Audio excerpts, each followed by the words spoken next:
Quando eu era mais nova, eu era apaixonada pelo One Direction. Na realidade, eu cresci com eles. Até o momento que a banda acabou, quando eu tava no auge dos meus 17 anos. Fui em show, tenho todos os CDs. Assisti aos filmes no cinema. Tenho livros em português e inglês. Tenho bonecos, posters, tenho bandeira. E dentro do bolso, eu guardei por anos a sensação de que algum dia eu encontraria algum deles e então uma relação próxima de amizade entre a banda e eu se construiria. Obrigada, fanfiqueiras do Brasil. Mas a nossa relação nunca deixou de ser parasocial. Oi, meu nome é Mari, eu sou comunicóloga e mestra em História da Ciência e eu quero bater um papinho sobre construção de comunidade com você. Nessa introdução eu abri um lado super íntimo do meu multiverso da loucura. Eu, de fato, fui apaixonada pela boy band e pelos membros da boy band. E eu boto minha mão no fogo se você, do outro lado da tela, já não se sentiu assim por alguém que estava do lado de cá. E eu usei uma palavra específica para definir como essa relação se deu.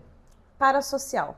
Já ouviu falar? Parasocial é uma relação de apego emocional, unilateral, de um lado só, e nela um dos lados se sente próximo, íntimo de uma figura pública. E do outro lado tem a tal figura pública que sequer sabe da existência desse outro alguém. Confuso, né? Mas muito simples. O conceito foi introduzido por Orton e Wall em 1956 e é um pouquinho mais abrangente do que só uma pessoa famosa. Sempre vai existir um vínculo unilateral entre o público e a figura da mídia, seja uma celebridade, como eu aos meus 12 anos com One Direction, ou até um personagem fictício. Com as redes sociais, essas relações se tornaram ainda mais comuns, mas também ainda mais complexas. A proximidade possível gerada pelas interações nas mídias sociais influenciam comportamento de consumo, construção de identidade e dinâmicas sociais. Então, como produtor de conteúdo, é importante ter consciência de que uma comunidade é construída pouco a pouco. Plataformas como o Instagram e o TikTok, por exemplo, permitem interações mais próximas entre os fãs e os influenciadores. E isso intensifica o envolvimento emocional e a sensação de intimidade. O mais perto que eu cheguei do One Direction foi quando o Zayn me seguiu no Twitter em 2012. E eu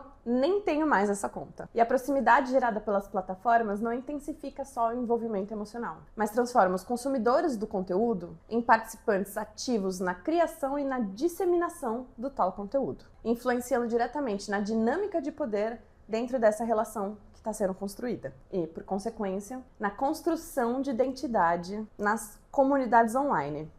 Os fandoms. Fandoms são comunidades de fãs que compartilham interesses em comum. No caso do meu exemplo particular, a boy band, que eu era muito fã, tem um grupo de fãs chamado Directioners. Essas comunidades desempenham um papel muito importante na produção e promoção de conteúdos culturais. Por exemplo, as ARMY do BTS e os Potterhead. E particularmente esses são os maiores fandoms que eu consigo pensar. Eles têm influenciado decisões criativas e de marketing há muitos anos, mostrando que a comunidade pode moldar narrativas e produtos culturais. As comunidades de fãs também funcionam como um ambiente de aprendizagem coletiva, nos quais o pessoal compartilha conhecimento, habilidades, feedbacks. Uma pesquisa feita por Carvalho e Parra em 2019 indica que a popularidade dos autores de fanfictions está diretamente relacionada com a participação ativa e o engajamento desses autores com outros membros dos fandoms, reforçando também a importância da construção da comunidade nesses contextos. Ou vai dizer que você não sabia que 50 Tons de Cinza, que ganhou até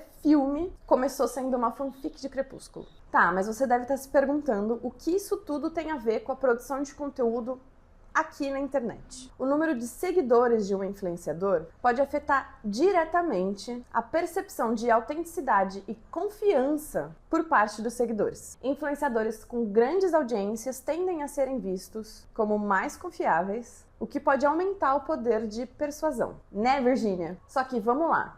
A influência ela não é linear. Então, para além do tamanho da sua base, o produto que você promove tem que estar de acordo com a sua figura e de acordo com a força que você tem nas suas relações parasociais. E a persuasão é construída assim. Só que as comunidades de fãs oferecem espaço de construção de identidade individual e coletiva também. Participar de um fandom pode proporcionar um sentimento de pertencimento e validação, especialmente para indivíduos que se sentem marginalizados em outros contextos. Um brinde às divas pop que colocam no colo a comunidade LGBTQIAPN+, por exemplo. Só que essas relações também podem gerar conflitos emocionais. A idealização dessas figuras públicas pode levar à decepção quando essas figuras não correspondem às expectativas dos fãs. E aqui eu vou usar a Virgínia de exemplo de novo. Desde a sua separação, e claro, levando em conta todo o contexto majoritário do seu público, a sua rede vem perdendo força, mesmo que pífia. E ela tem perdido apoio. Além disso, disputas internas nas comunidades podem causar tensões e divisões. No caso do One Direction, a gente pode citar a maior divisão do fandom. As que acreditavam em Larry e as que não acreditavam em Larry. Você quer um exemplo menos nichado? A parte dos Potterheads que acham um absurdo a Hermione ser interpretada por uma garotinha preta no teatro, e a parte dos Potterheads que acham essa outra parte extremamente racista por se apegar a um detalhe tão microscópico quanto a cor da pele do personagem de um livro. Ok.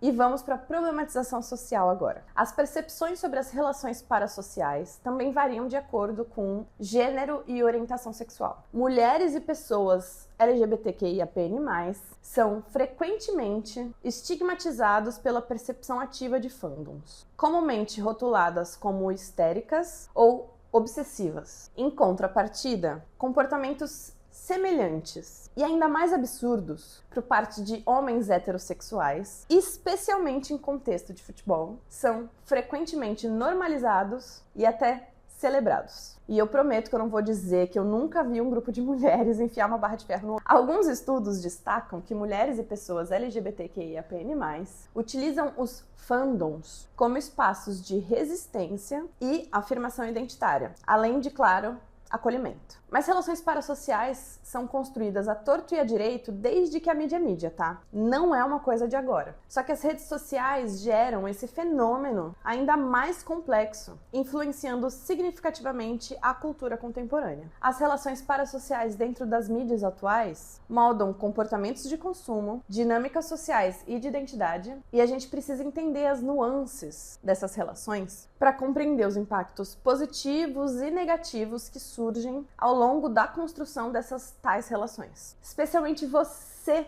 produtor de conteúdo, que está produzindo comunidade. Essas relações influenciam na dinâmica de poder e as coisas podem ficar complicadas, tanto do lado de cada tela quanto do lado daí da tela. Precisa ter firmeza e consciência para produzir um ambiente digital mais inclusivo, saudável e empoderado, para que todo mundo consiga participar. Mas chega de falar, tá? Me diz nos comentários quem foi sua maior relação parassocial da vida, hein? Vamos conversar!